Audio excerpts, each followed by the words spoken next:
Right, so that's the headlight back in place. As you can see, to replace this bolt, because this is all I need to pull this back, which is held on. This bolt is held on here, sorry you can't see then.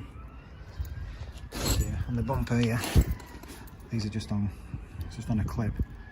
It's on clips, so you just push this back in. There we go.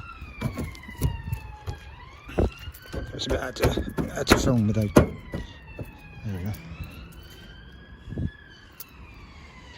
Once you've done that, now replace your bolts, sorry, there and there. You'll see what I mean now, you've got to pull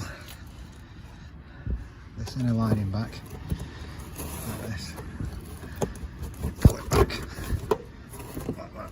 When you get inside and you get right up, you can get inside, you probably can't see, so you get to your bolt that's behind the headlight. Once you've got that back in, place this bolt up here,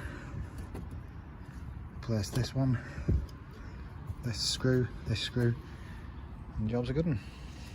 Thank you.